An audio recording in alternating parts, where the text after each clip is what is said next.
2 years ago, you sat in a government office and agreed to become someone else. They showed you a photo and a name. New name, new passport, new history. You memorize every detail. One mistake and you're dead. 6 months to get introduced, a year to earn trust, 2 years to become one of them. Every day you're acting. Once a week, you call your handler from a burner phone on an empty street. You report everything, names, routes, shipments. At dinner, you're one of them, laughing, drinking. At home, you sit in a dark apartment and remember who you really are. They promote you, you're running a warehouse now. More access, more information, and more impossible to get out. They hand you a gun and point at a man on his knees. They're watching your eyes. This is the test you can't fail. You don't call your handler that night. You sit in the car for 3 hours. You cross the line you can't uncross. You're in the inner circle now. You see the routes, the connections, the suppliers, everything your agency has been hunting for years. You give them everything, routes, names, shipments. They say, stay in, we need more. You wanted them to say, come home. You have a girlfriend now. She's part of the cover, but she doesn't know that. She thinks this is real. She loves you. Today, you walk through the door and something is wrong. The room is empty. 3 men are sitting, all of them looking at you. Nobody says anything. The boss stares at you. The lieutenant won't look at you. That's how you know it's bad. Sit down. The boss says it quiet. You hear the door lock behind you. Someone was standing behind it. You didn't see him. He slides something across the table. You look down. It's your burner phone, the one you used to call your handler. They found it. He presses play. You hear your own voice reporting names, routes, shipments, your voice filling the room. Everyone hears it. You deny everything. Someone's setting me up. That recording is fake. You look him in the eyes. You do not blink. Then he pulls out a second phone. Call logs, same number every Tuesday at 11 p.m. for 18 months. Your face goes cold. The boss asks one question. Who do you work for? The room waits. Every second you don't answer makes it worse. Your training takes over. Door blocked. One guard behind you, one to the right, a window on the far wall. You have seconds. You flip the table into them. Don't think, move. Your body is already running before your brain catches up. You go through the window, glass everywhere. You hit the ground in an alley. Something in your shoulder tears. You keep moving. You run. Your shoulder is screaming. Behind you, shouting. You hear a door slam open. They're coming. You hit the street. People everywhere. You duck behind a parked car. 2 of them come out of the alley. They're looking. You stand up, walk, don't run. Running makes you visible. You put your hands in your pockets and become nobody. A payphone. You dial your handler's emergency number. You say 2 words, cover blown. He says 3, extraction point, now. You know the extraction route by heart. You rehearsed it 100 times. Parking garage, bridge, market, 6 blocks. You've never moved faster. You hear more voices, not 2, 6, maybe 7. They called everyone. They own the cameras in this neighborhood. They can see you. You pull your jacket over your head, stay in the shadows between streetlights, move only where the cameras can't reach. The extraction point, a door with a red mark. It's locked. You press against the wall and wait. Headlights sweep the street.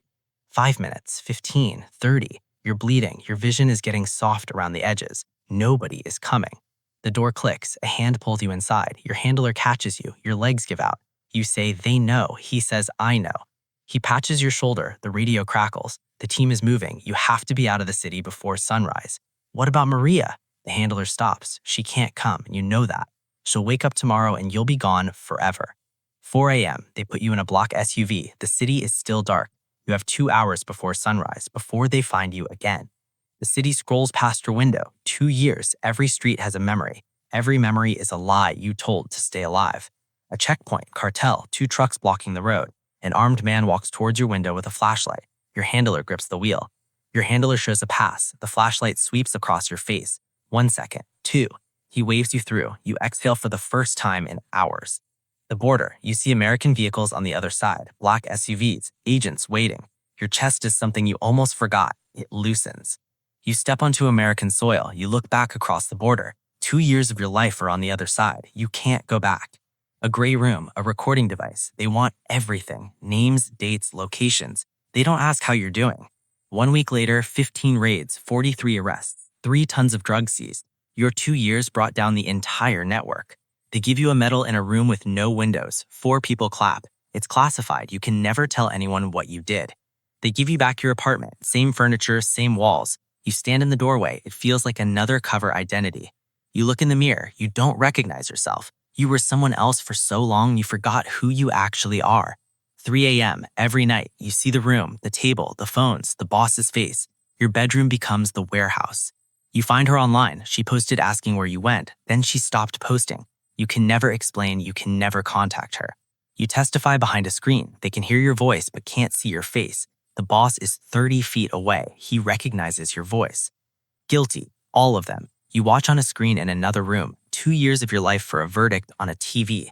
They give you a new identity, third name in 3 years, new city, new life. You look at the passport and feel nothing. New city, new streets. Nobody knows your name. Nobody knows what you did. You buy groceries like a normal person. A stranger at a bar asks what you do for a living. You say, accounting. The truth would take 2 years to explain, and then you'd both be in danger. A parked car with someone sitting in it. It's probably nothing. Probably. That word doesn't mean the same thing to you anymore. You almost call your handler just to hear a voice that knows your real name. You put the phone down. There's no one to call. The news shows violence in the region you worked in. The cartel splintered, new groups fighting, more people dying. You wonder if you made it worse. The therapist asks what happened to you. You can't tell her. It's classified. You have to heal from something you can't even describe. 5 years later, new city, new routine. The barista at the coffee shop knows your order. Your fake name feels almost real now. You come home and there's an envelope on your doormat. No return address, no stamp. Someone put it there by hand. No one knows this address. A photo of you walking down your street, taken this week. The coffee shop in the background. They found you. You call your handler for the 3rd time in 3 years. You say 2 words. They found me. He says the same thing he said last time. We're coming. You pack a bag in 4 minutes. You've done this before. The plant on the counter will die. The barista will wonder where you went. You look back at the apartment. 5 years of pretending to be normal. You close the door again. You've done this before. New city, new name, same walk. You check behind you once. You'll check again in 30 seconds. This is your life now.